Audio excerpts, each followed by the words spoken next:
Modern smartphones are sleek and thin, but they're also fragile and expensive.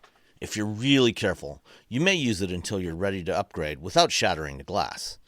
But if you look around, you'll see most phones wrapped in a case for protection. Our personal data is even more valuable than the device it's stored on, and it deserves just as much protection. The work that I do requires me to travel a lot, which means I'm frequently connected to unfamiliar networks. Nefarious hackers can make up to $1,000 selling the data of each of their victims on the dark web, and there are cheap hardware and software tools readily available that let even a smart middle schooler snatch your data without you even noticing. A virtual private network, or VPN, like ExpressVPN, creates a secure, encrypted tunnel between your devices and the servers that you're transmitting data to and from. When you're sitting at the airport gate area, or airline lounge, or even your hotel room, those Wi-Fi networks aren't secure.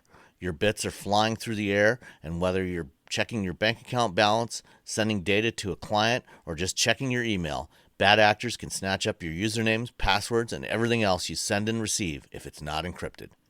The layers of security used by ExpressVPN would take over 1 billion years to expose by bad guys with some of the most powerful supercomputers. ExpressVPN trusted server technology also runs each session in memory in a unique virtual space that is wiped clean as you end your session, with none of your data ever written to a hard drive, so there's no residue for anyone to recover about what you were doing after the fact. ExpressVPN runs on almost all devices, including Windows, Mac, iOS, Linux, Android, streaming devices like Chromecast, Roku, Fire Stick, and Apple TV, and there's also a Chrome browser extension. It's super simple to use. Once you install ExpressVPN, it's one click to establish a secure encrypted tunnel with servers in 105 countries around the world. I've personally been paying for and using ExpressVPN for years on all of my personal devices. When I first started using VPNs for work more than 20 years ago, they were often slow and unstable and had to be restarted frequently. But with ExpressVPN, data speeds are virtually unchanged from running fully exposed, so you can just turn the VPN on and leave it on. I often get materials from clients and companies that are under embargo or NDA, and if it leaks out, I can get into some trouble. But even if I just wanted to reach back to my personal server to grab some files, check my email, or watch something that's only available on one of my streaming services at home while I'm out of the country, ExpressVPN lets me do it all securely. Your data is valuable. Don't let bad actors steal it and potentially misuse it. Secure your online data today by visiting expressvpn.com/wheelbearings. That's expressvpn.com/wheelbearings, and you can get an extra 3 months free when you sign up. expressvpn.com/wheelbearings. And thanks to ExpressVPN for supporting Wheelbearings. Coming up on episode 351 of Wheel Bearings, we've got the Nissan Rogue, the Chevy Silverado EV RST First Edition, the 2024 Mama Spring Rally, the Kia EV3, the Honda Civic Hybrid, iOS taking on motion sickness, California speed alerts, the Polaris Slingshot R, and the BMW Skytop. All that and more coming up next.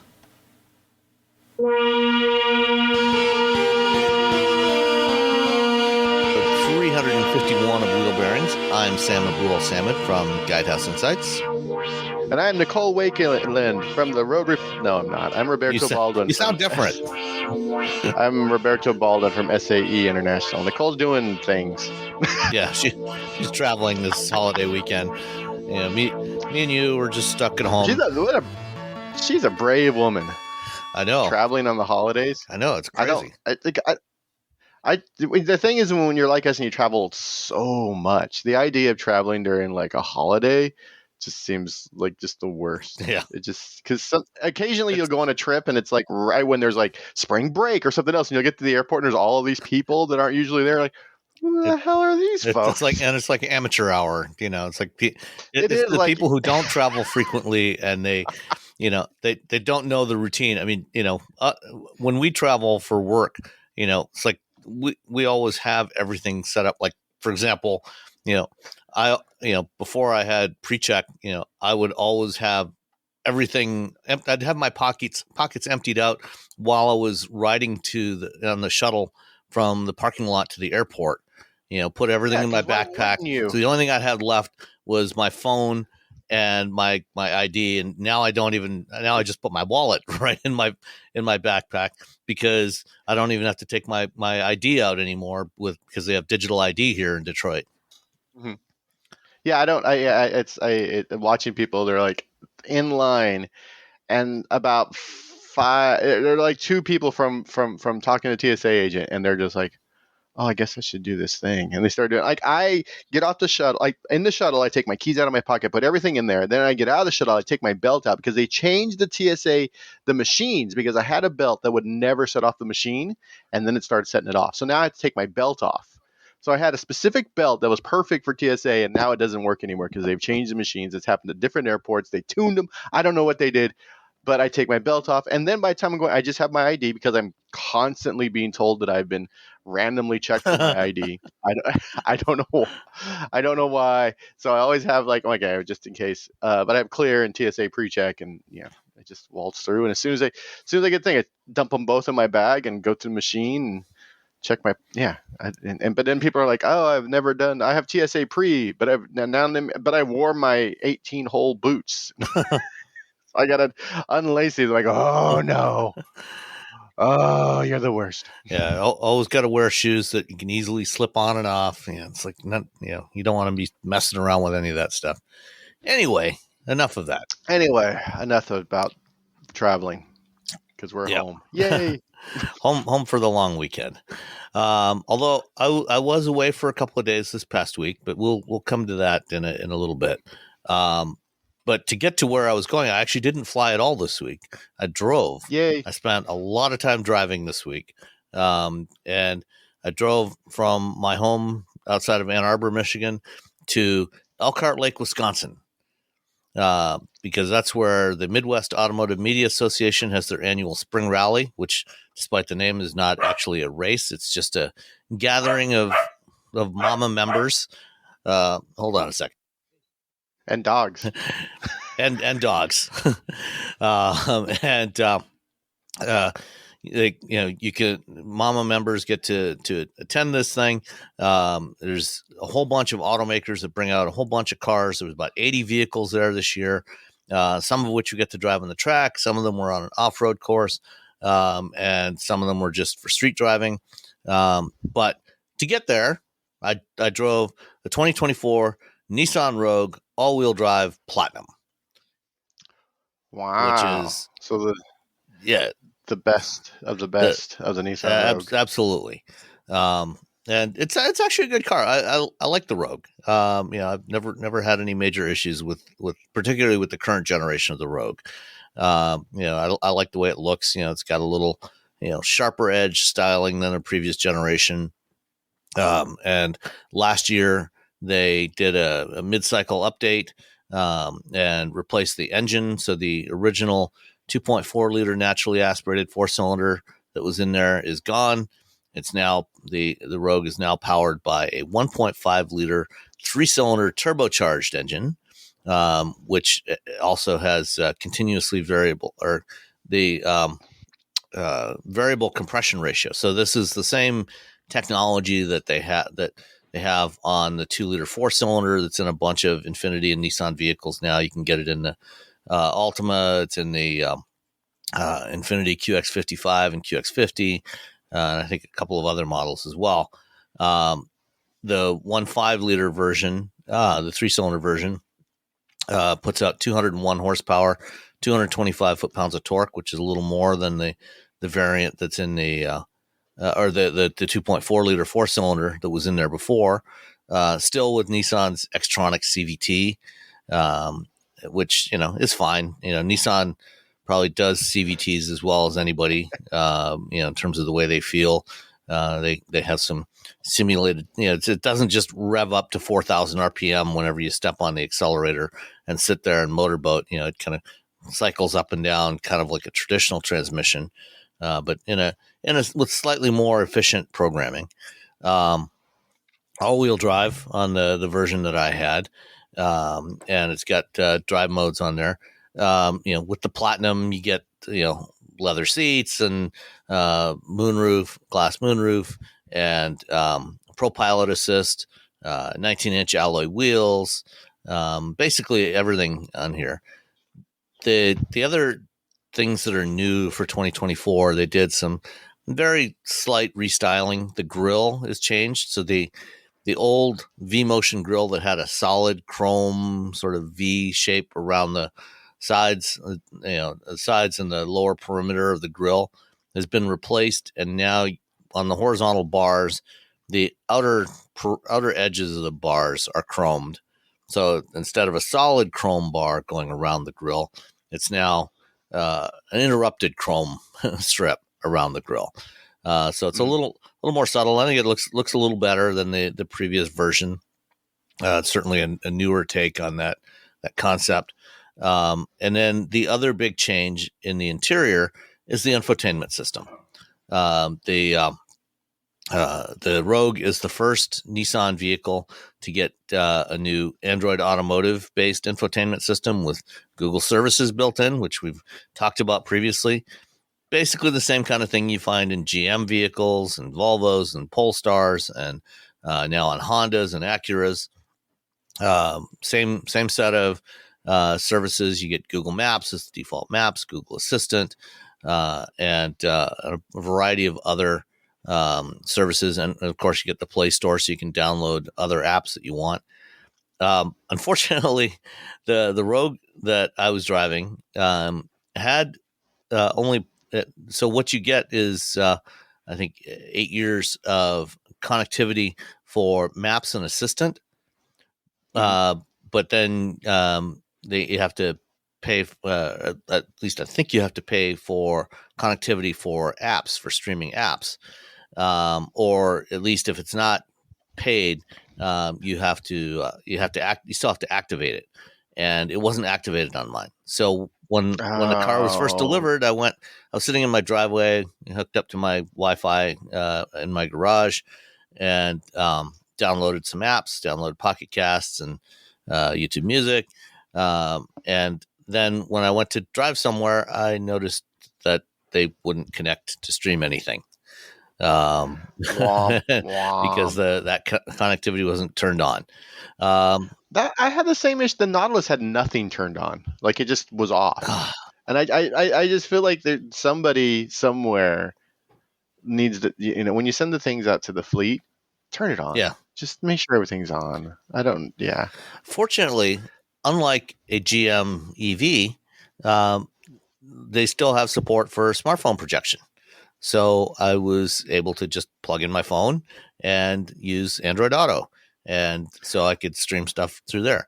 The other thing, you could also do is that I didn't bother doing is I could turn on hotspotting on my phone and so use that as the Wi-Fi connection from the infotainment system and just use my phone as the internet connection. Oh yeah, but that's I could have done that. Didn't bother. I just turned on the Android Auto.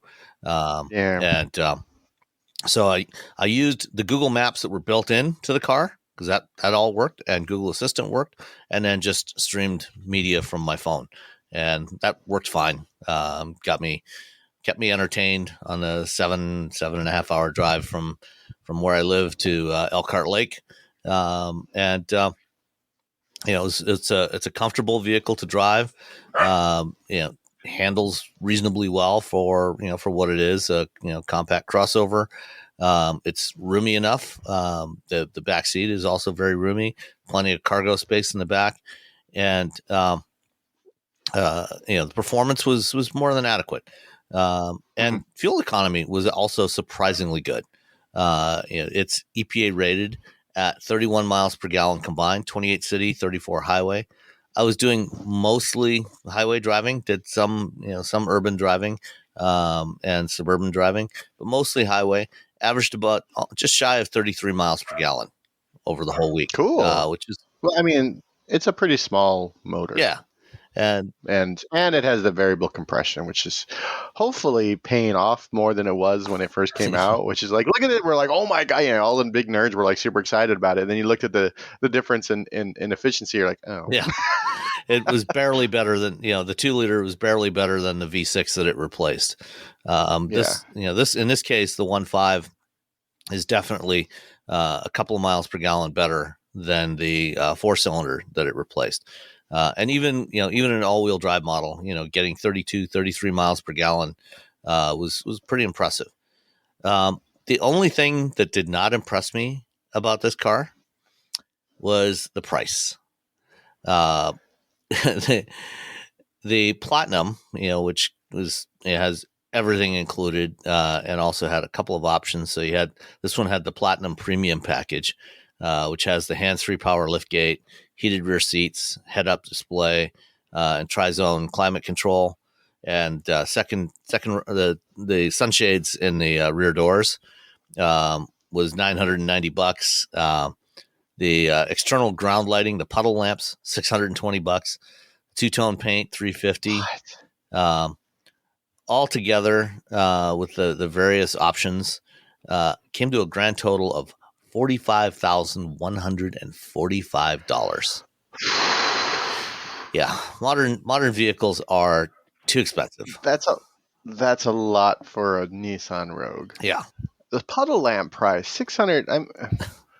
I think and it's rained here a lot in the past few years, thank God. But and most of the new cars I'll end up getting have some sort of puddle lamp. I think it's only worked out once. I think only once it was like, oh, there's an actual puddle. yeah. That I might have missed. Like every other time, I'm like walking out. Yeah, seeing the Nissan logo, on the ground when you walk up to the car at night.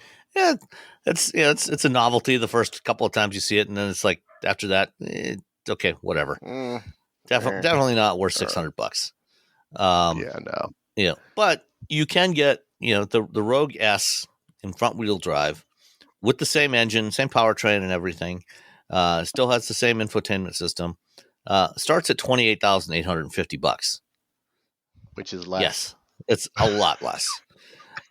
Which is one used car less than the one you were driving. Even the SL trim, or which is so you got S, SV, SL, and Platinum. Even the SL, front wheel drive is $35,700.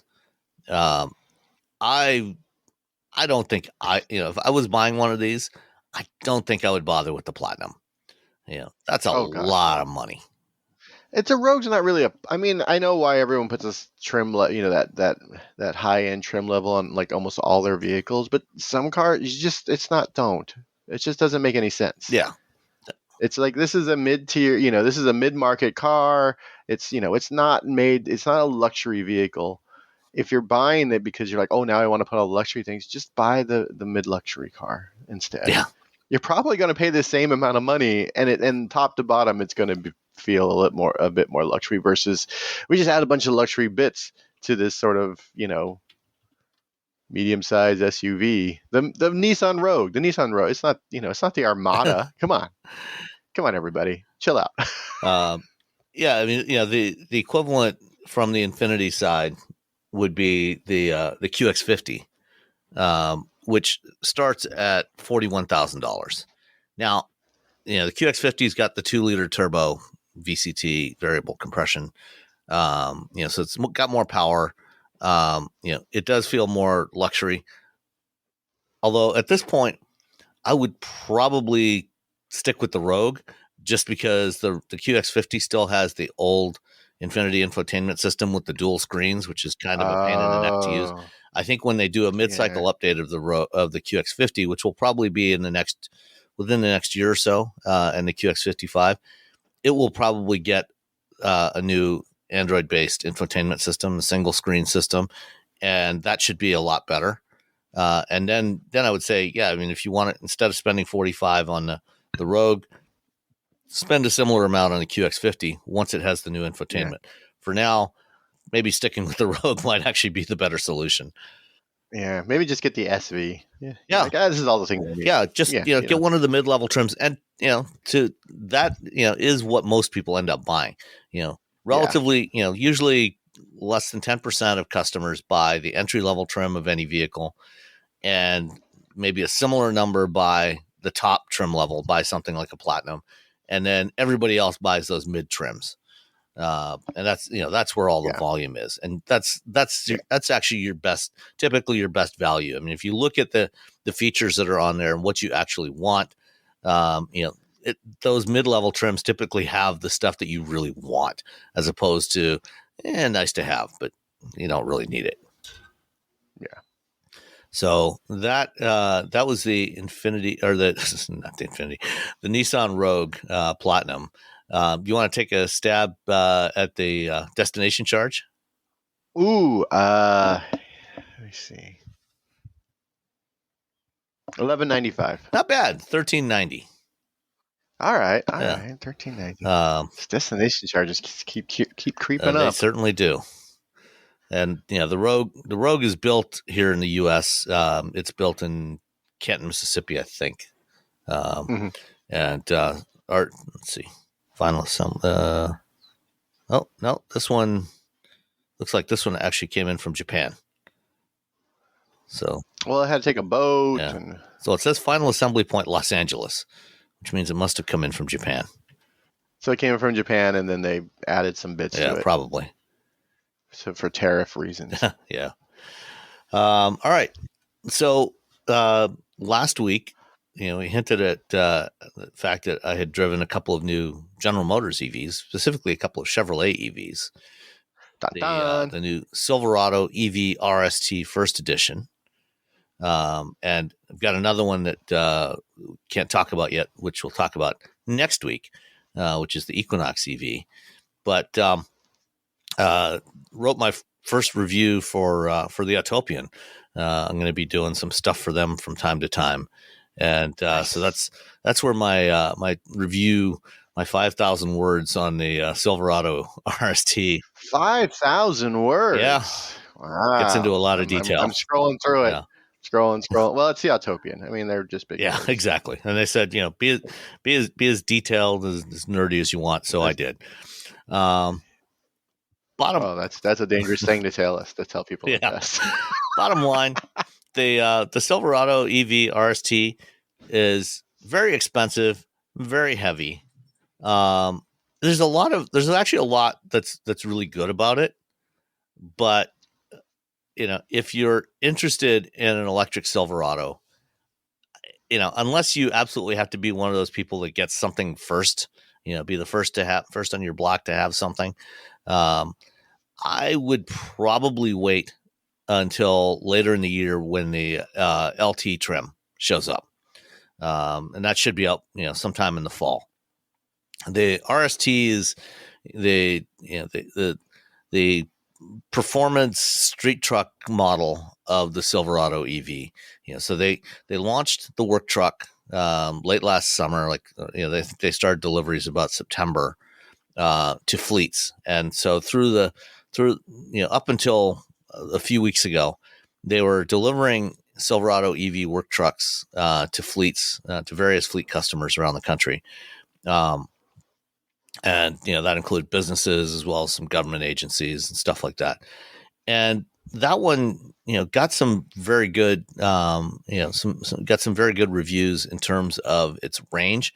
Some of the early tests that were done, the TFL guys got one last October, November, and did some testing with it out in Colorado. They did some range testing.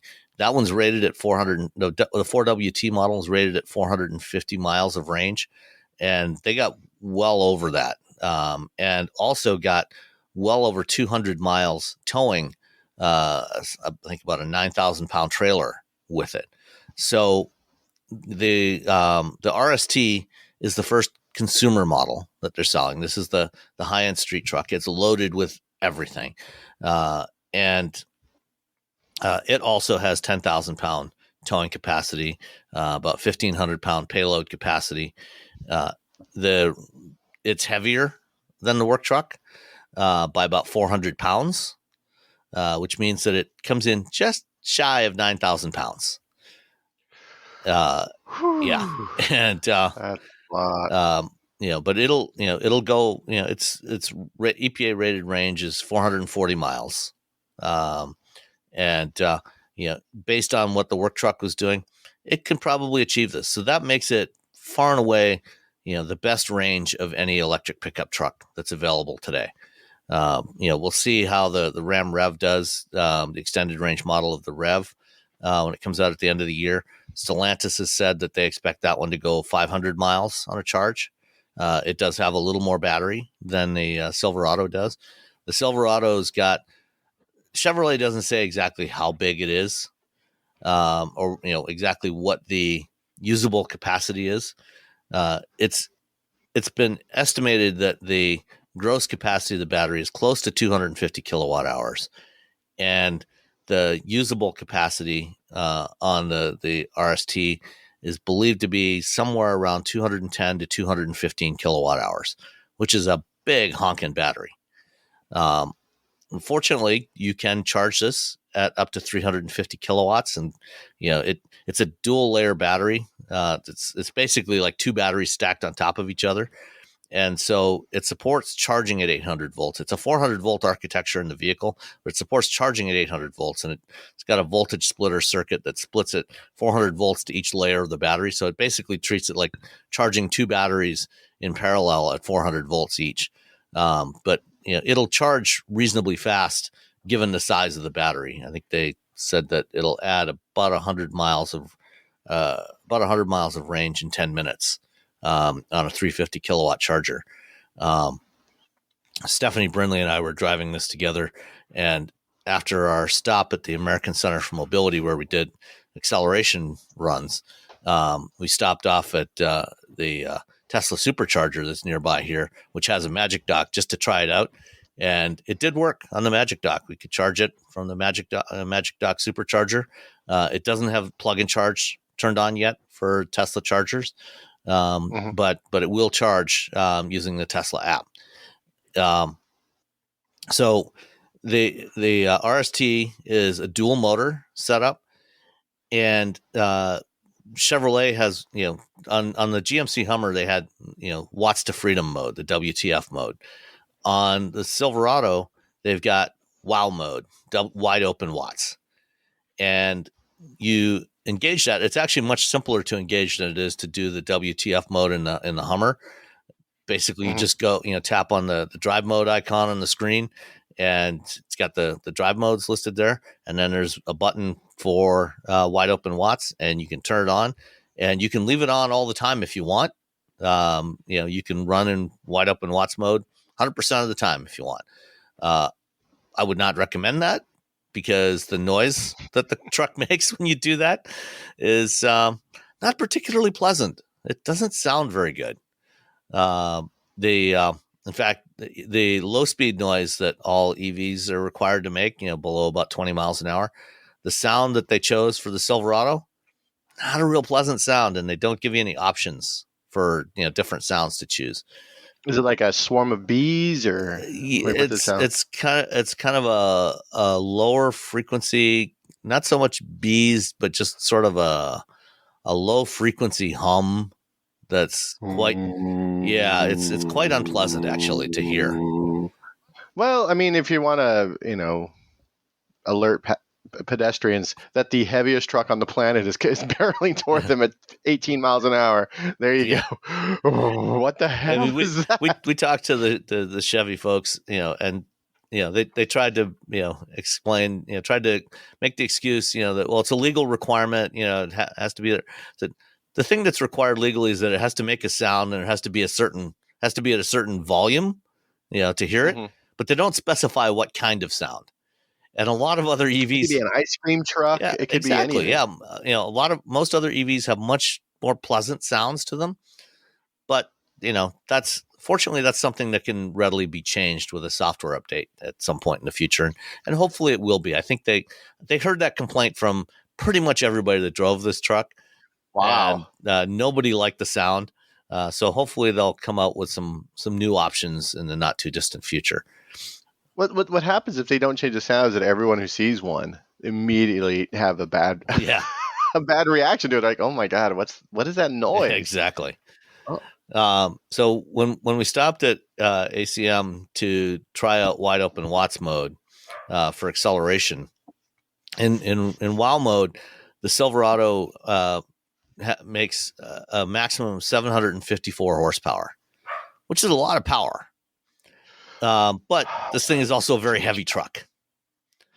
That's true. You are hauling a small nation Pretty around much. in Yeah. battery. So, we lined up, put it in WOW mode, dropped the ride height down to the entry exit mode because it's got 4-corner air spring suspension. So you can do that. And then did an acceleration run down this strip, which was kind of uneven pavement. And one of the things that everybody noticed is that this thing seemed to be scrambling for grip, and the whole Ooh, thing was like wandering back and forth a little bit. that's Not okay. This is where I get back on my soapbox about the fact that EVs, the whole EV 0 to 60 arms race. Stop it. Yes, Stop. Especially with the trucks. There's no reason that a vehicle that big should be going that fast. Like, what are you doing? And the fact that it's scrambling yeah, for you were grip, that's going terrifying. down this strip. We're constantly adjusting the steering because it's pulling back and forth from left to right. And I think part of the problem was on the RST. The RST has 24-inch wheels and 275 50 24 tires, which are going to be really expensive to replace when you wear them out. So that's another reason not to use Oh wide my open watts mode.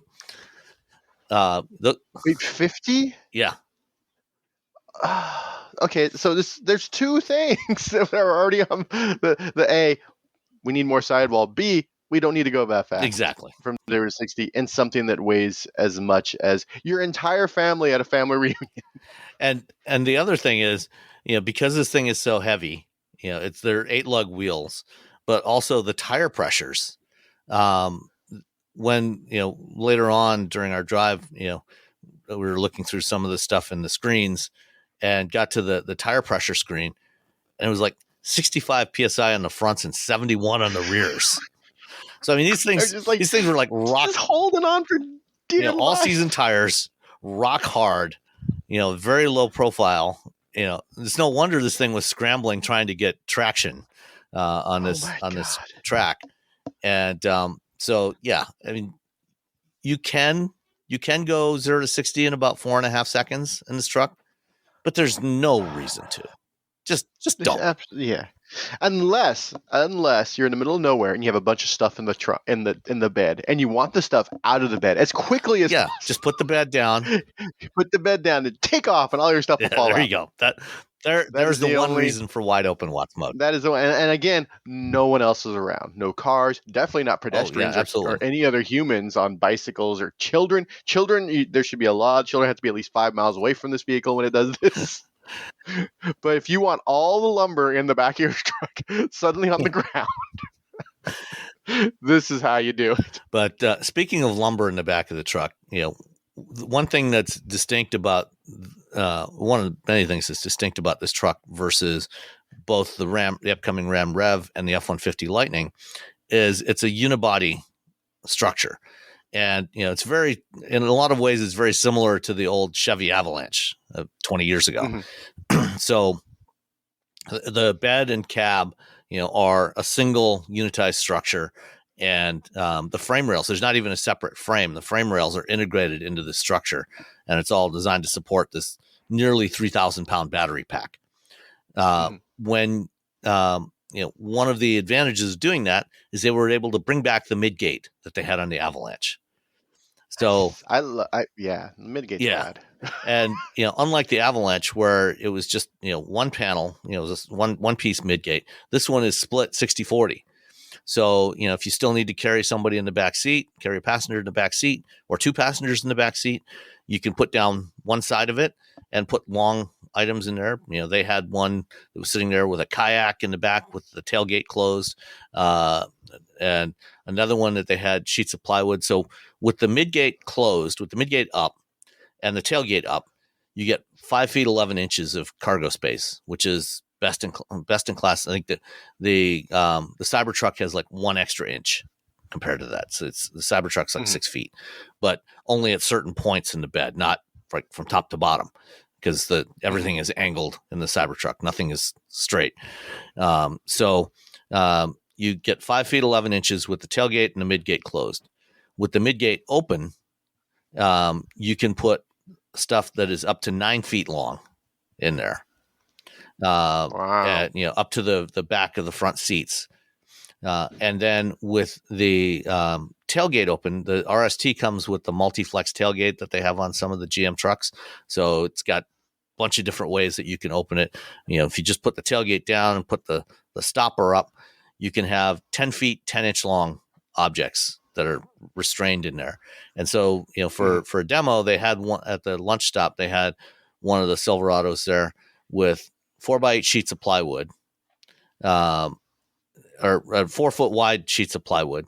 And then they were cut to different lengths to show what you could accommodate in the different electric trucks. And, they had 10 foot or almost 11 foot long sheets in the Silverado. And then the Cybertruck was less than that. And then the F-150, and finally the Rivian was the least because its bed is only 4.5 feet long. So it's really practical from that perspective. And that longer bed, that 5'11" bed, they got that, in part by having the getting rid of the wall, the separate structure of the bed and the cab, so that eliminated the gap between the bed and the cab. So you got a few inches there. Plus, the whole cab is kind of shifted forward on the chassis compared to the traditional trucks, because you don't have the engine up front. So, they made the front end a little bit shorter, which helps with visibility. Your front end visibility is definitely better on this than on most other trucks. But it does cut in a little bit into the space for the frunk. So the frunk is only 9.7 cubic feet versus 14.1 on the Lightning. But I think if you're buying a truck, you care more. Well, I mean, I think if you're buying a truck to do truck things, you care more about what you can throw in that bed. Yeah. Although, the nice thing about it, frunk is great because you can lock. Yeah, you can put tools and stuff in there and have them locked away, or whatever. Yeah. And then it's also got 10.2 kilowatts of exportable power. So just like the Pro Power that you have on the Lightning. So you got outlets in the front, in the cab, and in the bed, including a 240 volt outlet in the bed.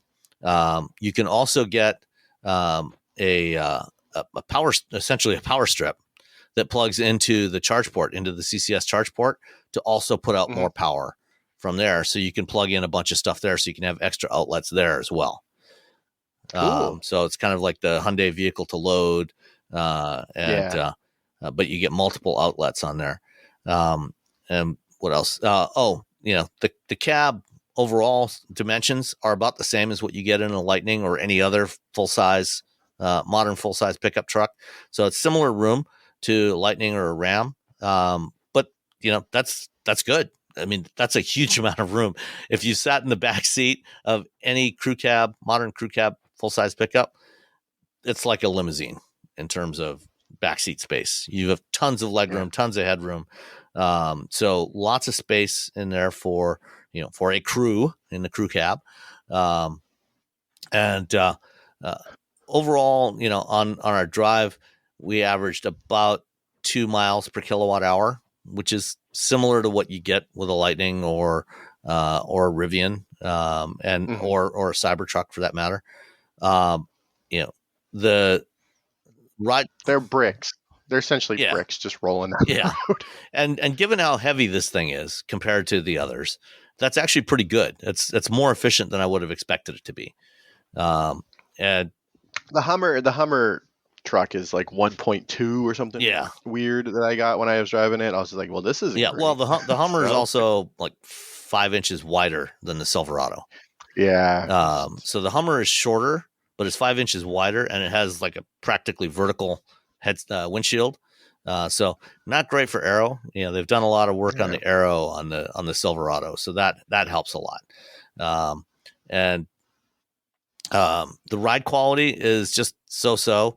You got the air spring suspension, but those 24-inch wheels inflated to 65, 70 psi. It's not the best. That's, again, it's all just a design thing. It just looks cooler. It doesn't help you in any other aspect. It's not good for ride quality. It's not good for handling. It's not good for It's not good for efficiency. It's not good for the amount of air you got to shove in there. It's not good for keeping the tires from wearing out. At the lunch stop, they actually had a couple of work trucks there, and we took those on a short loop, and then did the RST back to back with the work truck on this about a 20-minute loop, and the difference was amazing. I actually really preferred driving the work truck because it's 400 pounds lighter. I mean, it's still heavy. It's over 8,500 pounds, but 400 pounds weight difference from the RST. It's on 18-inch wheels, with tires with decent sidewalls on them, and even though it's a mere 510 horsepower, that's more than enough. Yeah, you don't need more. Yeah. So again, this the work truck is, I think, probably more Spartan than most customers want in terms of its interior. It's all hard plastics, vinyl seats. I mean, it's a work truck. It's what you expect from a work truck.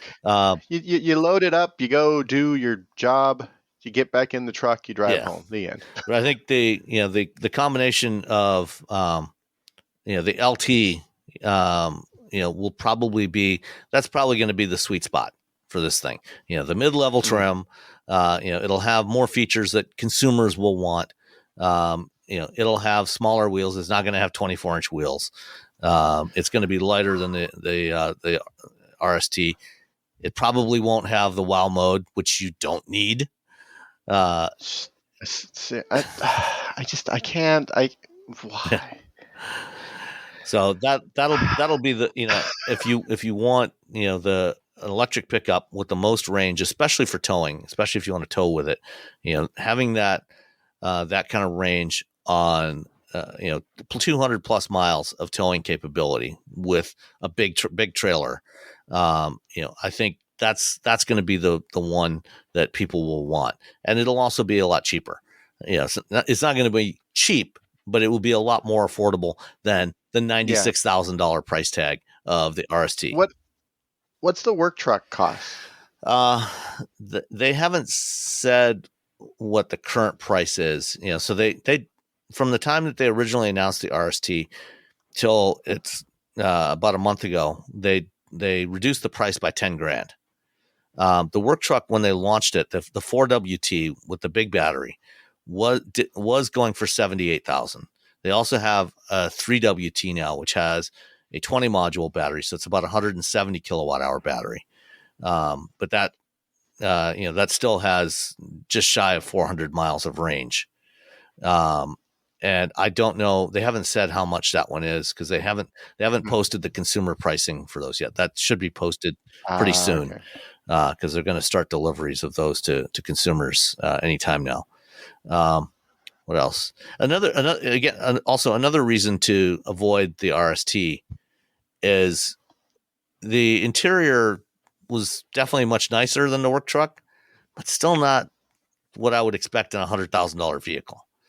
The leather seats were nice, but there's no massaging on the seats. They're heated and cooled, but no massage, which you get in the $87,000 Lightning Platinum, but it doesn't go as far.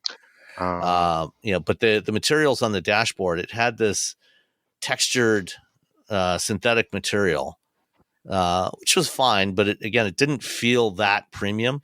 And one of the odd things, they had some contrast stitching in certain places, like on the armrest and on the steering wheel, and those looked fine because the way they did them, the stitching was, it's like where you're joining two pieces of material together. Mm-hmm. But for some reason on the dashboard of the RST, they had a strip of red and blue stitching across the dashboard, but it was not straddling a gap between two pieces of material. It was just kind of just there for looks. Is it like an accent? As an accent, yes. Yeah. And the thing is, clearly they stitched the material before they put it on the dashboard, and then when they put these on, they stretch the material over the whatever the substructure of the dashboard is. And so when you look at the stitching, it wasn't straight. It was a little wavy. Yeah, I'm looking at your photo, and it's like a little bump. And so it's just Yeah, so it's just those little details. I mean, when if you're paying $100,000 for a vehicle, you expect them to get those details right. Yeah, it's because I think people like, well, I'm paying $100,000 vehicle. I mean, you're really paying just for a really big battery for this Yeah. vehicle, but at the same time, you kind of, GM wants to make money on this. Like, okay, how do we save some money? Because that's where that's the biggest cost for this vehicle is this giant battery. So how do we make it feel a little premium? I don't know. Throw some stitching Yeah. around. Throw some stitching. Should we do it before we stretch it onto the parts? Nah. Well, yeah. You know what? Yeah. You know what? Do that. Well, I think it'll be crooked. Nah, no one will notice. Sam gets in the car. What's going on here? So that's that's the Silverado. I think when we get the lower priced trim levels, I think it'll be a much better value. It's still going to be too heavy. Oh yeah. But I think it'll be a lot better value for most consumers. I would not recommend the RST, but I think the LT, and then they said early in 25 they're also launching a Trail Boss trim. So that's the other thing. Mm-hmm. This one, it's got the air springs, and when you go in the drive modes, there's an off-road mode. Mm-hmm. But trust me, you do not want to take this truck off-road. Not with those skinny little tires at those high pressures. Yeah, I mean, it'll be fine, going down, a gravel trail, to a cabin or something like that. But this is not an off-road truck. You're going to debead those tires so quickly. You definitely want to wait. And then you're going to mess up those really expensive wheels. You definitely want to wait for the Trail Boss for this. Sidewall's going to be all sliced, and now you got to get a new tire. Now your wheel's got a big chunk out of it now. I mean, those tires are probably going to be, I haven't been able to find them listed anywhere yet. They're Michelin Primacy all-season tires. Mm-hmm. But I think they're probably going to be somewhere around $500 a piece.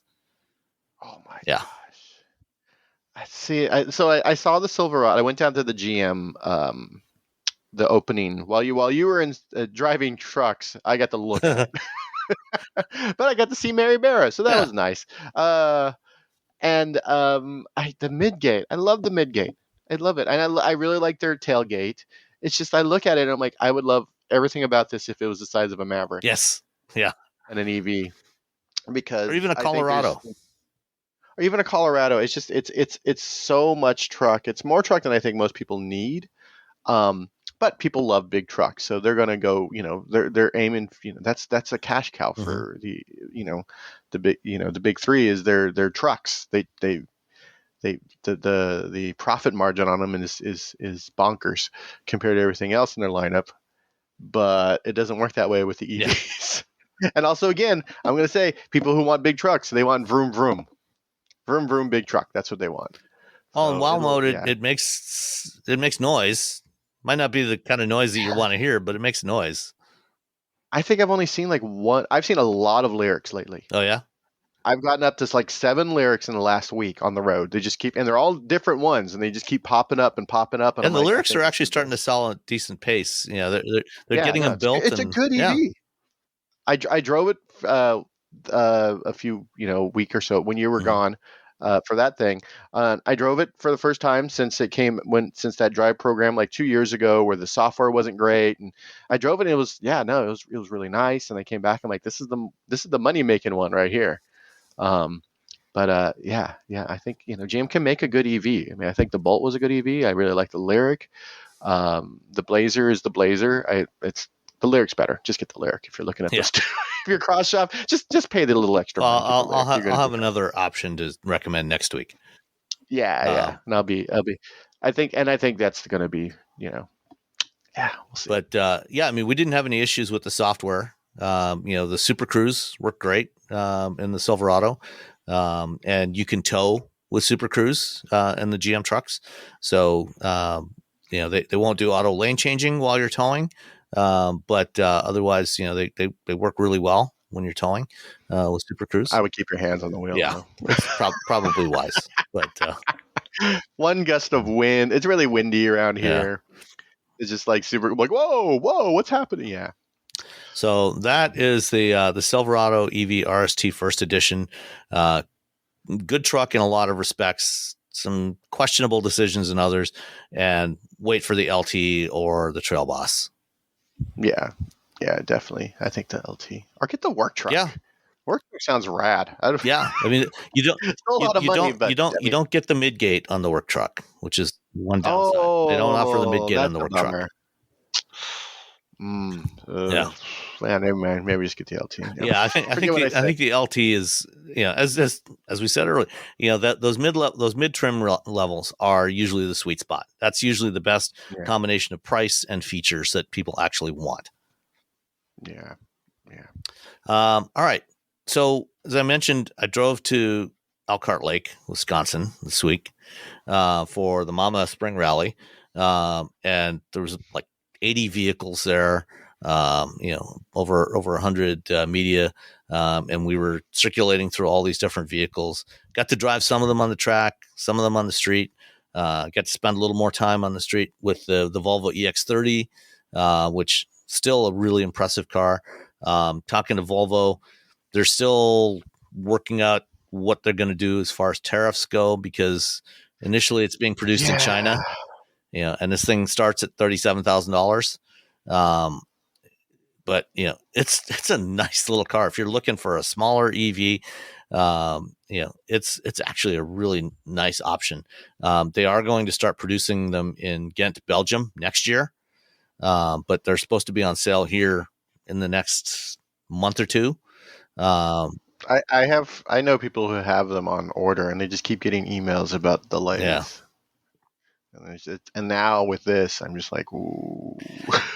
Yeah. So we'll see. Do they eat the cost? Like, when does that go into effect? Does the tariff effect as soon as they sign it? They're like, it's now there's a tariff, or is it like, okay, in 3 months this is going to happen? It goes into effect, from the time it was announced. But there was Volvo, I guess, was taking advantage of something in the trade laws where you could get some exemptions on stuff that you were importing based on exporting. So there was some offsets, and they've been exporting Volvo vehicles that they build in South Carolina.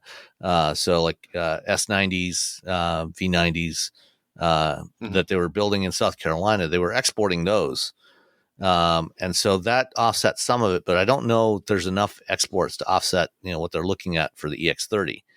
But they are also about, I think this week, actually, I think they're supposed to start volume production of the EX90, which is their new electric 3-row SUV. So it's basically an electric XC90.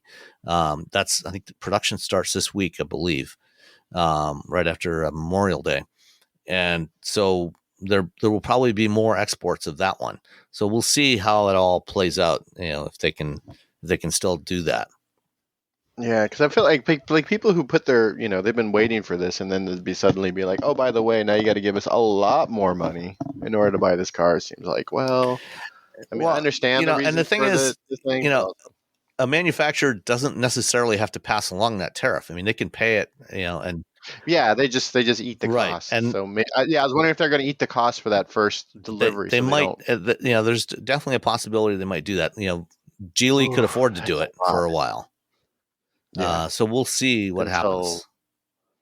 They'll probably do initial. I'm guessing they'll probably, everyone who's ordered one, they'll eat the cost, but they're going to roll them out real slow and try to get that Belgian factory up and running so they can start doing that, because they want to get it. They're going to want to get it out there before the EV3. Yeah, they're going to want to get as many on the road as they can before the EV3 shows up. Absolutely. That's they're gunning for each other at this point. And we'll get to the EV3 in a minute. Some of the other stuff I drove on the track, I drove the Mustang Dark Horse, which, what can you say? Big honking V8, manual transmission, can't go wrong. It was fun. But I also get to drive the Hyundai Ioniq 5N for the first time. So jealous. I could have gone, and I didn't go. You should have gone. I should have gone, and it's just weighing on my soul because So for those, as a refresher, the 5N is the Ioniq 5 performance model, that is the highest performance version of any EGMP vehicle so far. Up to 640 horsepower in boost mode, the dual motor setup. And it also does simulated sound and simulated shifting to give feedback to the driver about, to simulate the kind of feeling they're going to have driving something like, say an Elantra N or a Veloster N. And I drove it, and until I drove it, I wasn't convinced that it was necessarily a good idea, but boy, was it fun. You got paddle shifters, you can, shift it manually, quote unquote, shift it manually. It's making noise. There's a tachometer there. I'm not sure what the tachometer is actually representing because the electric motor is just spinning it, it's just a 1-speed transmission, 1-speed, reduction gear setup. But they're, it makes it feel like driving a high performance N car. The funny thing was later in the day, so that was the first car I hopped into. I managed to grab it first thing in the morning before the lineup started building for that one, which they never got through in a day and a half. They didn't get through everybody that signed up to drive it. That's a bummer. So I managed to snag it first thing, and get the first lap on the track in that thing. But there's all this noise on the inside. Yeah, and it's not really ridiculously loud, but it's kind of what you would expect, in a performance car. But then later in the afternoon, when I was standing trackside taking some photos of the cars running around on the track, none of that noise is on the outside. It's only on the inside. It's only for the driver, so it's still quiet on the outside. So it's pretty wild. And then, I drove the Kia EV6 GT, which has a little bit less. I think it's like 580, 590 horsepower. Later on, and it doesn't have any of the simulated shifting or noise, and it's nearly as quick, but it did not feel the same. And I was talking to James Bell from Kia about it, and he wanted my opinion on it. He hasn't had a chance to drive the 5N yet. He was going to try and borrow one from the Hyundai guys across town when he gets back to California. But it sounds like they're thinking about doing something like that with a higher performance version of the EV6 GT at some point as well. So, and this, like I said, because it doesn't make any noise on the outside, it's a very different kind of thing from what Dodge is planning to do with the Charger Daytona. Which is just annoying. Yeah. Annoy the people on the outside with 120 decibels or something like that. 116, something that's actually bad for you. Yeah. As someone who's on stage and goes to a lot of shows, that's too much noise. Yeah. That's not good for you. That's not good for your ears. Well, we'll see. We'll see what they end up doing with that, with the Fratsonic exhaust system on those cars. But to give you this thing is so quick. I actually wasn't paying attention to the speed so much in the Hyundai, but in the Kia, I was checking the speedometer, and coming out of turn 3 at Road America, there's a bit of a straight there, and then to keep things under control, they had a chicane set up about 3/4 of the way down before you get to turn 5. And I was easily hitting 115 miles an hour on there before braking for the chicane. And then similarly down Kettle Bottoms, which is the long straight that leads to Canada Corner at Road America. I'll put a link to a track map so you can see what the circuit looks like if you're not familiar with Road America. I hit almost 120 there before braking for the chicane. That's in the EV6, and I was doing at least as fast, if not faster, in the Hyundai. So So the EV6 does have some body roll. It does have a bit of body roll, and actually the Hyundai has a little bit of body roll as well. Not as much. Not as much, yeah. That's why, because I remember driving them back to doing the Onyx, the regular ones, and I felt like the EV6 had a little bit more body roll. And then I got the GT and I drove it and I loved it, and I was just, and then the Onyx 5N came out, and I'm like, oh man. Yeah.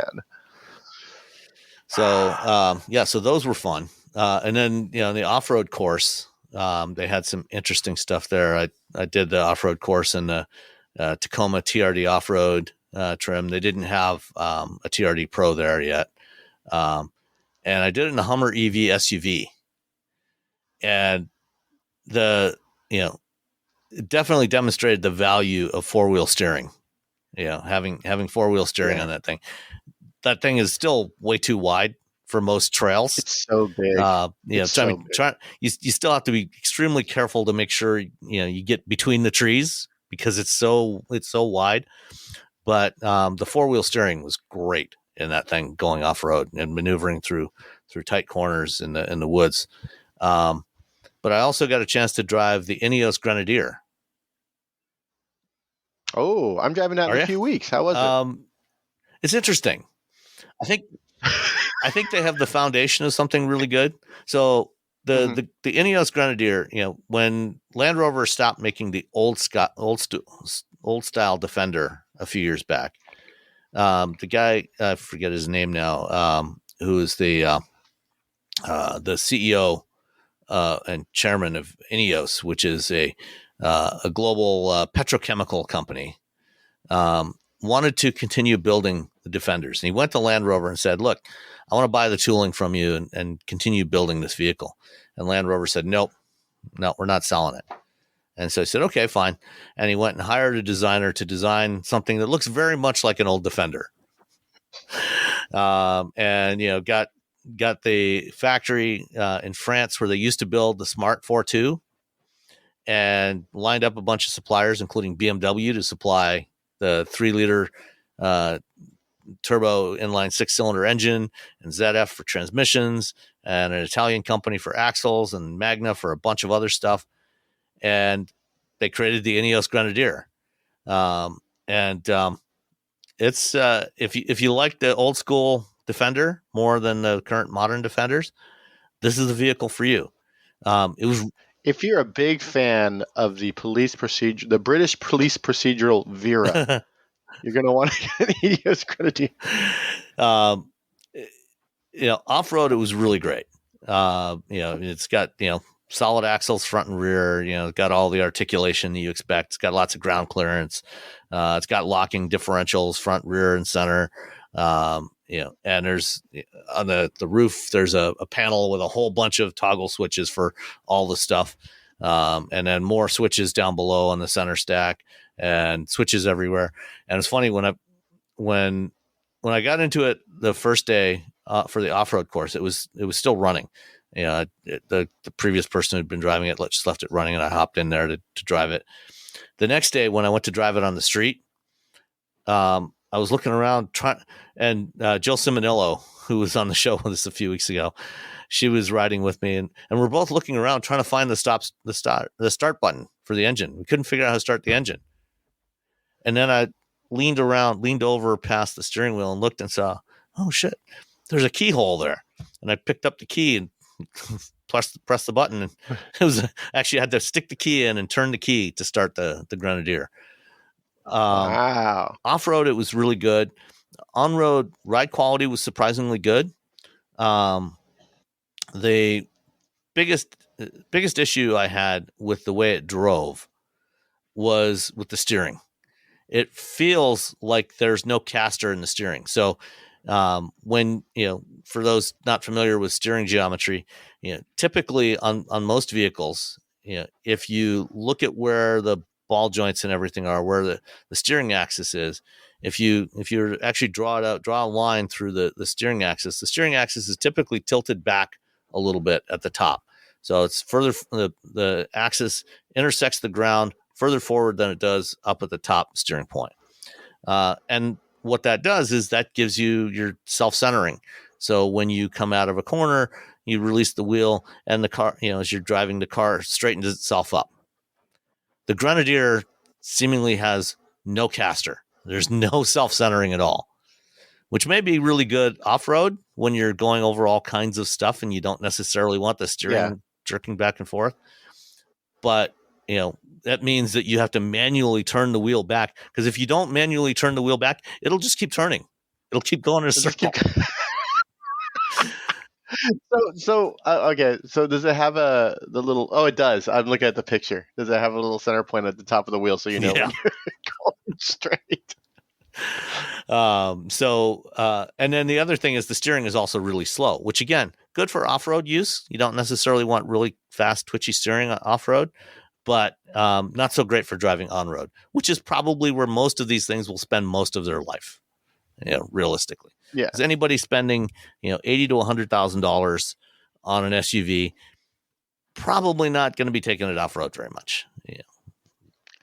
Which is unfortunate, because it's actually really, really good off-road. That's its jam. I guess you buy this, move to Alaska. Yeah. Or to Hawaii. There's a lot of, I don't think people realize how much off-roading there is in Hawaii. But yeah, move to one of the newer states. or Colorado or something. We haven't finished doing things. Yeah, or Colorado. The other thing that was annoying that, again, the TFL guys had a Grenadier for a couple of months. They bought one and they shot a bunch of videos with it and they posted those on their channel.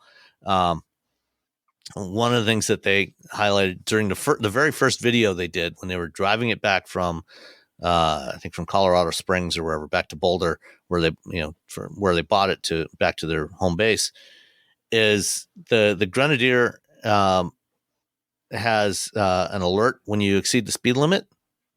Like when you go over the speed limit by 1 mile an hour, it beeps at you. And you can go into the settings and turn that off, but it resets back to on every ignition cycle, which is really, really annoying. Yeah, I can see that. That's because everyone. I'm sorry, but everyone speeds. Yeah. I mean, I don't think you should be doing 100 miles an hour. But on the road, it's not uncommon to be going 2, 3, 4 miles an hour over the speed limit. Especially on the highway. Maybe going 5 or 10. I mean, if you does it tell you that the reason it's making that noise is because you're going over the speed limit? Yeah, there's an icon that flashes on the dashboard. Okay, because when I was driving that Fiat 500 last week, there was a beep, and I'm like, I don't know what that's for. every once in a while I'd make a beep, and I'm looking around for something, anything to tell me what that beep is for, and I'm like, well, here we go. And our Hyundai, it'll do a beep sometimes where I'm like, I don't know what that is. I mean, I know when the blind, if I have my blinker on and it thinks it sees a vehicle in the other lanes as I'm going down the freeway, it'll be like, hey, it'll do a little beep and stuff, and I'm like, I understand that beep, and I know the beep when the if the seatbelt isn't plugged in, but there's just a whole other beep, and I'm like, I don't know. So that's the Ineos Grenadier. Colleen's gonna try and get me one as well for a week-long review in the not too distant future. So we'll see what it's like to live with. I think I'm going to Palm Springs to drive this. Oh, are they doing an event out there? Yeah, they're doing a drive program with it. So I'm going to that. So it's a lot of there's going to be off-roading. Yeah, because I'm going to be camping and stuff with it. So yeah. Well, that should be fun. I'll take it off. That's definitely the way to experience this thing. That's his jam. That's exactly what you should be doing. That's what this thing is built for. It's built as an off-road vehicle. So that's one other highlight from the rally. I also drove the Polaris Slingshot R. So the Slingshot is a 3-wheeler made by Polaris, who also makes snowmobiles and jet skis and side by sides and quads and all kinds of stuff like that. So the Slingshot R is a 3-wheel roadster, kind of a modern take on the old Morgan 3-wheeler. Big fat tires on it. The R, which is the highest performance version of it, has 200 horsepower 4-cylinder engine, putting its power down through a single rear wheel, the one I drove was manual transmission. Uh, Coming around, I came up to a stop sign, and then was going to turn back onto the main road, at the end, towards the end of the drive loop, to head back into the track. And when I went to accelerate, away from the stop sign, there was no traffic coming. I had that rear wheel spinning for probably a good 2 seconds.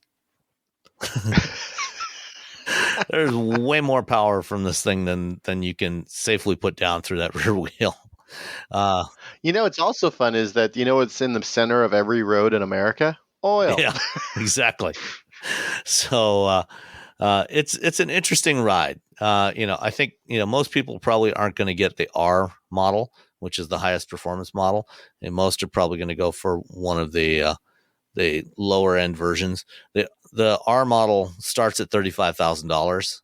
The one I was driving, I think, was about 38 or so, 38 and change. But the Slingshot S starts at 22 grand. It's a 2-seater, and I'm used to driving my Miata, a first generation Miata, which has pretty low sides. You feel, compared to modern cars, you feel very, very exposed in that thing. Boy, did I feel way more exposed in this thing. Because there's no doors. Just sort of you just have the seats. If you do plan on getting a Slingshot, I would highly recommend that you get the performance seats, which have much more bolstering, rather than the comfort seats, which are kind of flat and don't really provide much lateral support, which is not what you want in a vehicle like this that's that wide open. And of course, it is technically a motorcycle, classed as a motorcycle. And you just have a little tiny windscreen in front of you that doesn't really do much of anything. So I was wearing a helmet while driving this thing. The SL, or the S model, the base S model, is a mere 178 horsepower as opposed to 200 horsepower in the R. So that's the Slingshot. That's the 2024 Mama Spring Rally. Let's move on. Let's talk about the Kia EV3. Someone had a lot of fun while I was working on my water heater. Tell us about the Kia EV3.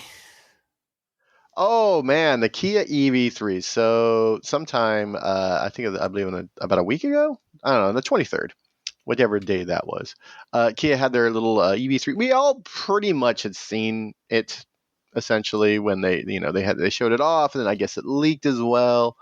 Well, they showed it as a concept at the LA Auto Show, and then at CES this year as well.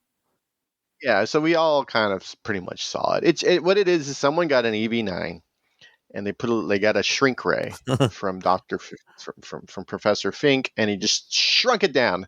So if you like the styling of the EV9 and you like the EV9, well, but you don't need a vehicle that big. You're like, I don't have that many friends, or you don't have kids, or whatever.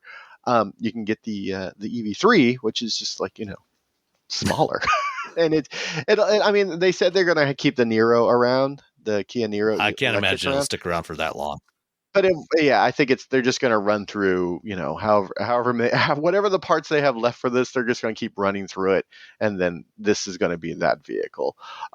It starts at, they're saying, when we sort of talked to them over, they were in like a Q&A over the internet. They're saying like 35 to 50 is where they're looking at this. So it's going to start at 35, and then you can option it up to 50 is pretty much the idea.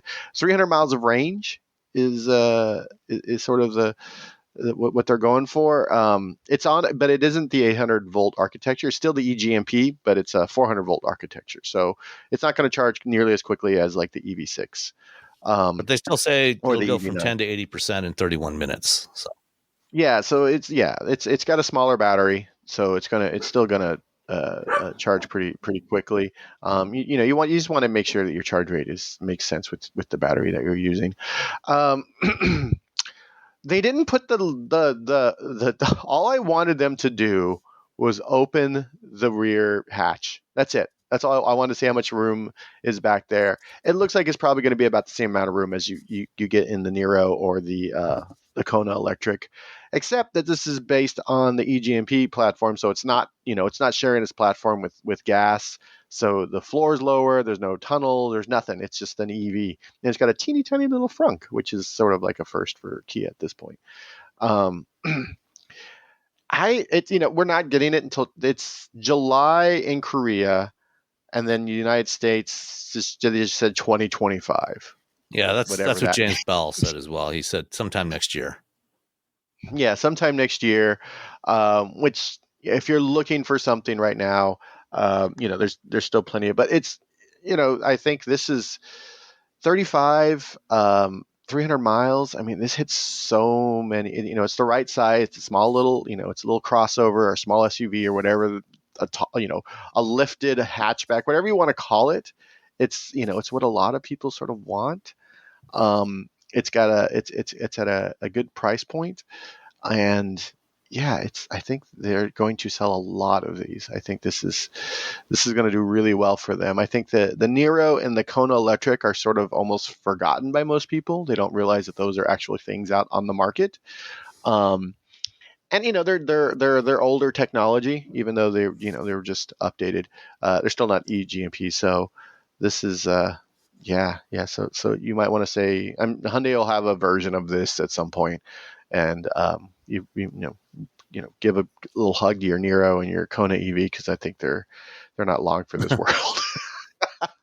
I think we get another year or so of the Niro, and maybe 2 years with the they just refreshed the Kona, so we'll probably get another 2 to 3 years of those.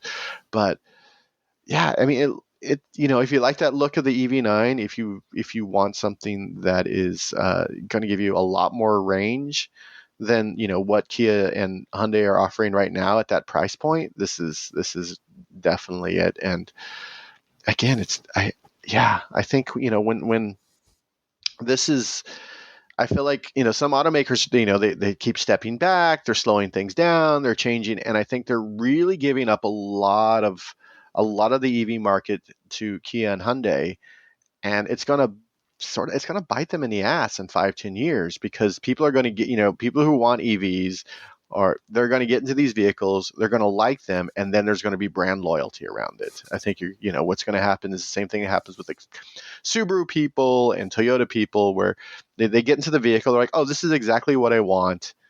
It's it's exactly what I need. I'm just going to keep buying this brand till the end of time. And I think Hyundai and Kia are really, I think that's where they're at, and I think the next few years are going to be very key for them in sort of establishing themselves as an automaker that in some people's minds just isn't top tier, when the reality is they are. And now they're getting people in those cars, and they're like, oh, these are really nice. And I wouldn't be shocked if the EV3 is one of the vehicles that's produced in the new Hyundai Group plant in Savannah, Georgia next year. That plant, is they're supposed to start production in Q4 of this year. They pulled that plant ahead based on the IRA tax credits, because they wanted to get U.S. domestic production of EVs, and so it would not surprise me to see the EV3 be one of the cars that they build there. Yeah, they didn't. They were a little cagey on localized manufacturing, but the fact they're like 2025, and then that was it. And that's the only, I'm like, okay, yeah, they're going to build this at the plant, and then the EV2 is coming as well. So that's a whole other. They're like, oh yeah, by the way, we're going to build the EV2 as well. So that's a thing that's going to happen. Although we probably won't get the EV2 here, though. I think. Who knows? Yeah. To be honest, good point. With Kia and Hyundai, they might just look at it and say, you know what, maybe we could just sort of do that here as well. They're going all in on this, and they're and I think they know what the future holds.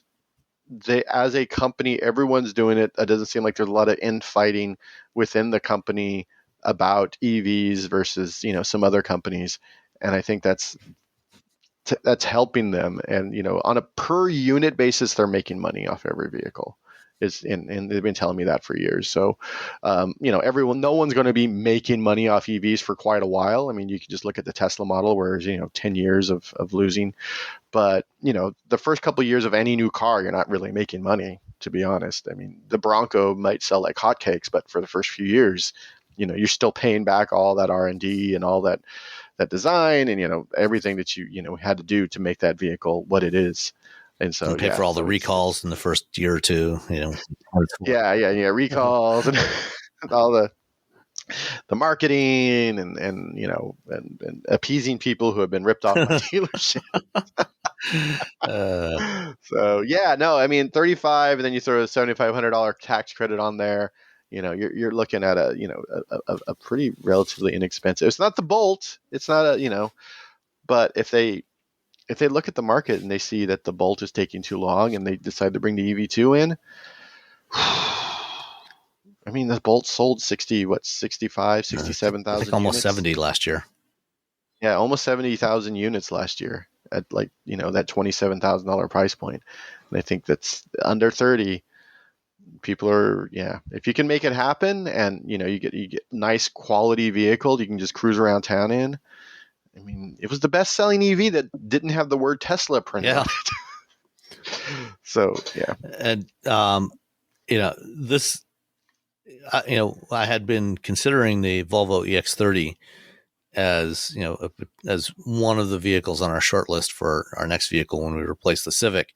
But, looking at this one, it's going to be in a similar price range and probably actually even more range than the EX30, and really good looking vehicle. And it also has, it has a display in front of the driver for the instruments, which the EX30 does not have. Yeah. See, that is a big thing for me. 'Cause you can tell me everything you want, but I want I don't want to have to look around for things. I want to look straight down. That's our brains work better that way. Our eyes work better that way. It's a safety issue to me, and yeah. I think this is definitely a potential, and it's got some physical controls for volume and for the temperature and fan speed. So this could definitely be on our short list. Yeah, that whole company is they are not like holding back. They're not like, oh, I don't know. They're just like, we're doing it. We're doing it. You're just plowing ahead. And I see a lot of, I've been seeing a bunch of EV now. Again, I live in Northern California, which you can't swing a stick without hitting like 12 EVs. But as sort of a bellwether, I'm seeing a lot of EV9s on the road right now. So. Yeah, I've seen a few in the last week as well. So they're definitely picking up the pace. And people, you get in that car and you're like, oh, I really like this car, and then your next car, and then your next car, and then your next car, and you build that brand loyalty. You build that brand like Hyundai's definitely thinking about 10, 20 years, 30 years in the future, where people are like, okay, 3 cars from now, we want them still in that Hyundai. We want them to still be, again, like Subaru and Toyota people. Subaru and Toyota people, they're like, I'm just going to buy another Subaru because it's utilitarian. It does everything that I want, and it's relatively comfortable. And my dog. There you go. All they need to do is like if Hyundai starts just throwing dogs in cars, you're like, oh no. All right, let's move on. The Honda Civic is getting a mid-cycle update for model year 2025 that includes the addition of 2-motor hybrid powertrain. So the old Insight, which was based on the previous generation Civic, is gone. And now they've dropped the Insight name, and now it's just Honda Civic Hybrid again. And it's actually, apart from the Type R, it is apparently the most powerful Civic that they've ever sold here. 200 horsepower, 232 foot-pounds of torque. Not too shabby. What do you think? Yeah. No, I think it's. I don't think the Insight was selling that well, to be No, it honest. wasn't. In fact, I forgot that the Insight. I remember when the Insight came out, and I'm like, oh, this is kind of a cool little Yeah. car. And then it just sort of it got morphed into something that was sort of boring and forgettable, and it sort of disappeared on the road. And the Civic brand is the Civic brand. It's going to be around for till the end of time. And so just making it better, like grabbing that powertrain and throwing it into a Civic makes a lot of sense. And if you're Honda, you're like, okay, how do we consolidate, these two things? I mean, I still think the fit should have stayed, and longer than it Yeah. did. When you're like, well, we still have the Insight, but we got rid of the fit, right? Come on.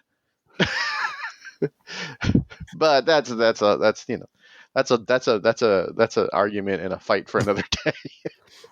Well, the hybrid's going to be available in both the sedan and the hatchback, which is a good thing.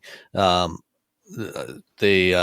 front fascia has been made a little more aggressive looking on the 25 Civic, and it's also got the new Android-based infotainment system that debuted on the Accord.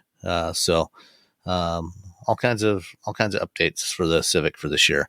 Looking forward to trying out this hybrid one though. Yeah, and they're saying, was it? They're aiming for 50 miles per gallon. Yeah.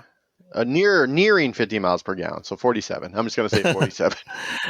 It's nearing it. I'm like, oh, okay. And they expect the hybrid to represent about 40% of all Civic sales this year.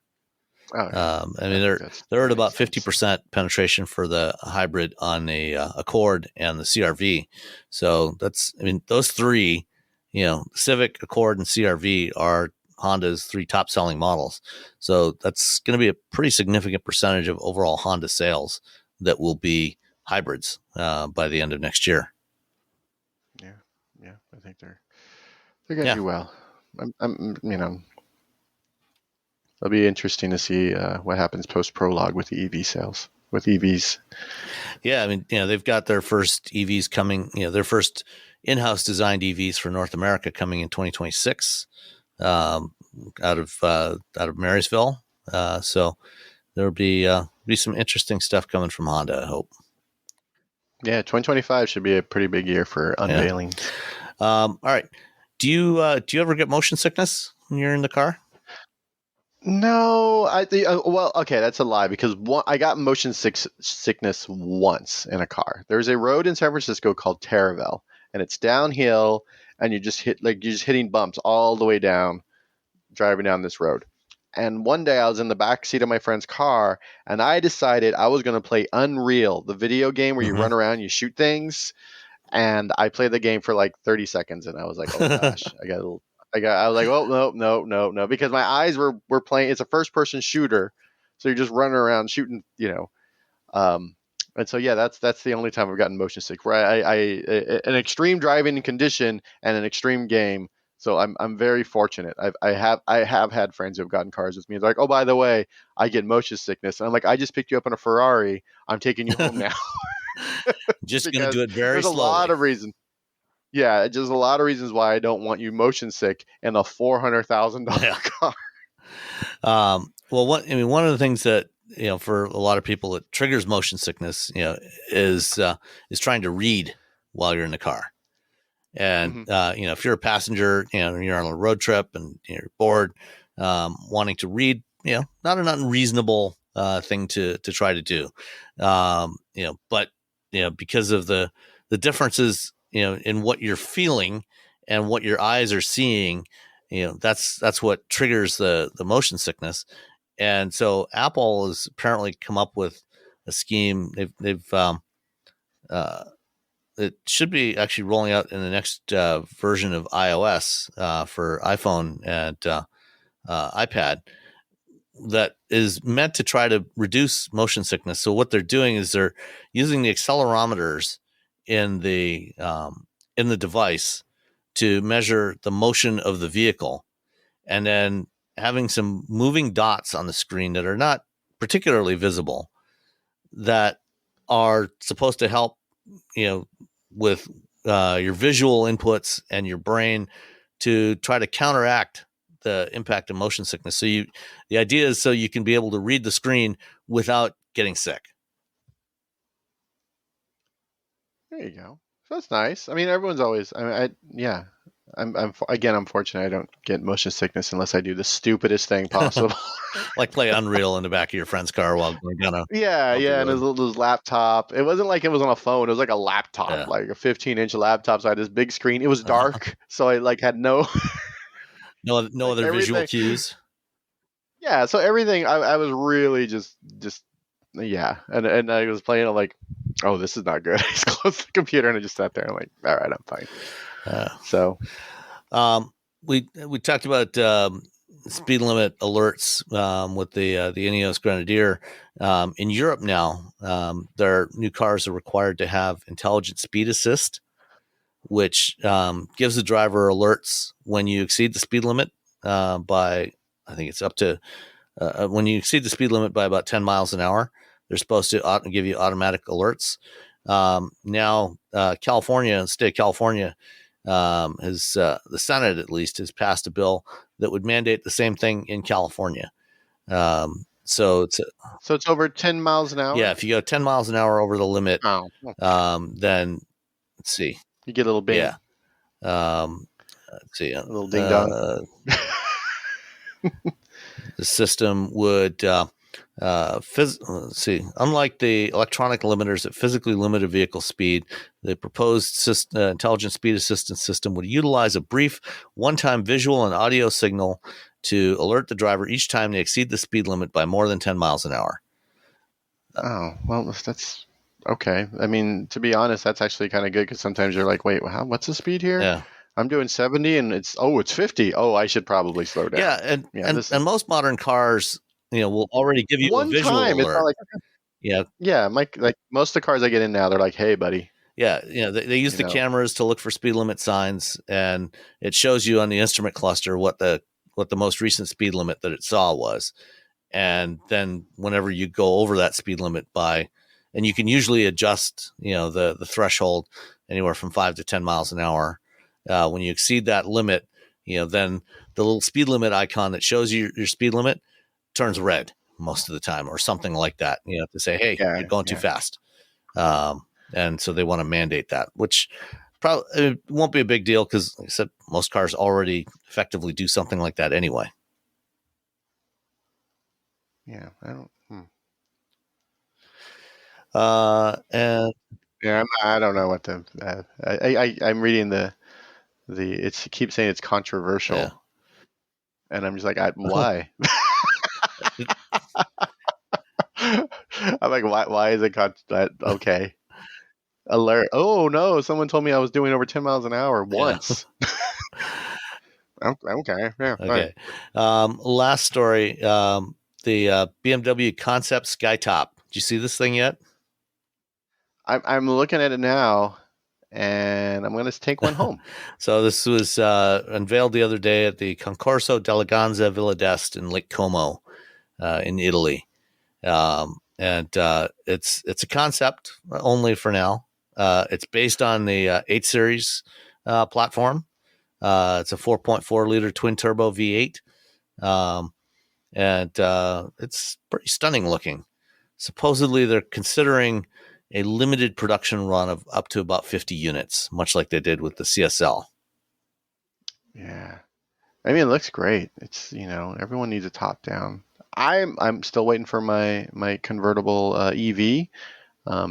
Mini was supposed to do it, but now, there's a whole thing with China and what they're doing. So who knows? We have to wait till that whole thing's figured out. But you need to move to Europe and get an MG Cyberster. I know. I got to move to Europe, I guess. Well, I'll see y'all later. All right. I could still do my job at SAE. It's international. It's right there in the name. All right. And then we got a couple of emails. First up from Adam Jakowenko, longtime Patreon supporter. Thank you, Adam. Said, and so Adam suggests with the destination charge game, we've been using Price is Right rules where if you go over, you lose, and whoever gets closest without going over is the winner. Adam suggests that we change it to because that is kind of statistically unfair. It depends on who guesses first. The last person to guess has the advantage. and make it fair. He just closest regardless of over or under. So don't. I mean, this makes a lot of sense. It's actually way more fair, but it also requires us to do math. Oh yeah, there's that. So sorry, Adam. No, I can do the math. It's like, hold on. Okay, this is $13.95, and he said $12.95, but she said $14.03, so it's $13. Okay, she won. There's going to be a pause at every podcast now where we're like, hold on. We can edit out the pause. That's the problem. Okay, all right. There we go. So starting next week, when Nicole's back, we'll do that. And then he also has a quick story about advising someone on a new vehicle. A friend of mine is making her first new vehicle purchase in many years and asked me which I would pick from the list she had made. Sadly, of the four she gave me, only one had physical vent controls. I asked her if she moved the vent positions with any frequency, and she said yes, due to the different position preferences between her and her husband. She also thought that was a really weird question. I told her it's because there's this new thing in cars and something to consider that previously people did not have to consider. I told her to get the one with the physical controls. Also, all else being relatively equal. Sadly, she did not heed my advice and has now complained to me twice since buying the vehicle about how annoyed she is by the digital controls. I feel like she did. Like, how is the complaining going? I feel like, hey, this is the word. I told you. Come on. Welcome to our world, Adam. Come on, I told you. We get asked for suggestions all the time, and as I mentioned to Adam in an email response, this basically, I think what most people are looking for is affirmation of what they already decided they want, as opposed to a real suggestion. Yeah. Sometimes it's not, but it often is the case. I just can't fathom the decision-making process behind adding this much unnecessary complexity to a new product that provides no new functionality nor addresses any issue, and I stand with Sam in hating them. I will be in the market for a new vehicle next year, and I've already decided I'm not buying one with digital vent controls, no matter how good it is in other areas. I know it's a weird hill to die on, but I adjust vents frequently and can only imagine how annoyed I would be if I had to try to do it every time in the screen while driving. Oh no, I take the dogs for a walk every day after work, and I'll get in the car and it'll be 7,000 degrees if it's summertime or 2 degrees if it's winter, and I will turn on the heat. And as soon as the heat or the cooling spins up, I turn all the vents towards me, and then I'm like, okay, now I'm too hot or I'm too cold, so I'll push them away so it's more ambient. And so that's every time I get in the car, unless it's like a really, really nice day. I'm moving the thing. So I don't understand why I think there's a lot of like, well, they're doing it, let's do this, without really checking with people. And then when you show people the technology, like, oh, that's kind of cool, these test groups, but they're not thinking through the idea like, oh wait, I move these things all the time. So it's sort of following somebody because and we want to be cool, we want to be seen as this cool tech forward automaker, and then talking to people for about 5-10 seconds and asking them, like, hey, if you could do this with your computer, wouldn't that be cool? And they're like, oh yeah, that would be cool, but never sort of like following through and realizing like, oh, they just thought it was cool, they didn't really think it through. Yeah. And so it just keeps going down, and once one person, it just keeps trickling down. And even though people below that person who made the decision are like, this is not a good idea, they're not going to say anything because they don't want to lose their job, because they're like, they don't want to get like, you hate you hate technology. You're like, nah, man, I just like having my hands warmed up and then the rest of the car warmed up. No, you're absolutely right. I mean, I adjust vents all the time. And, I will not buy a car that has digital vent controls. It's just a bad idea. And it's usually designers that I talk to that are trying to make the case for it, because they want a nice, clean looking dashboard. They want to get rid of those. You can make them look cool, though. I know. Like little cool accents, and then you move them. Like you can just have the little plastic, like, nib or tab or whatever you want to call it, and you're just like, okay, that's fine. But you can make them look cool, and you're just like, yeah. Oh well. Just make them look cool. Don't put it in the computer, please, for the love of God, don't do that. Yeah, it's hard for me to even think about. There'll be times I'll get in a car and it'll be doing something. I'm like, if my wife was driving this, she'd be so angry right now. Exactly. All right. And then finally from Shamakwa, who confirmed that that is the correct pronunciation. One more question clarification written in last week about the dual clutch transmissions. So from what you said, I couldn't tell if you said that the feeling and hearing of the shifting is inherent to the dual clutch's design, or is that particular engine louder than most? So,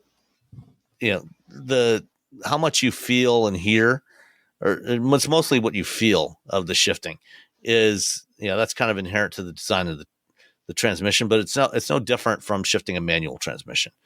So, you'll probably feel, a slight dip in torque, slight dip in acceleration when it shifts, but because DCTs shift so fast, you actually will probably feel less than you would with a manual transmission, although more than you would with a traditional torque converter automatic, if that makes sense. And do you think it's a minor inconvenience to live with over the life of the vehicle? Yeah, I mean, I think the shift feeling depends on the specific transmission. I think people who got the Ford Focuses and Fiestas with their power shift DCT would say it's not a minor inconvenience. It's a major pain in the neck. But others, like VW's DSG transmissions, we had one of those for 7 years. It was never a problem. So it kind of varies. It's always down to, like, if you get in the car and for like 99% of the car you love, I think I could live with a little bit of like slight annoyance that I would just sort of forget about when it comes to shifting versus the vents. Yes. The vents, no. That's a deal breaker. That is a deal breaker. The little bit of shifting, adjustments are like, all right, unless it's like over the top annoying, then fine. I know I had a friend who just absolutely hated. He had a Mazda, I don't remember what, and he hated the shift. He hated it. Absolutely. He took the car back. That's how much he hated the way it shifted. And I was like, all right, well, it was, that's great. That's something that was your hill to die on. And so, yeah, if it's something that every time the car is going to shift, and it's going to do that all the time, it's sort of a personal preference. But if it's the vent thing, don't even bother getting in the car. Absolutely. All right, that's it for this week. Thanks, everybody, and we'll talk to you next time. Bye.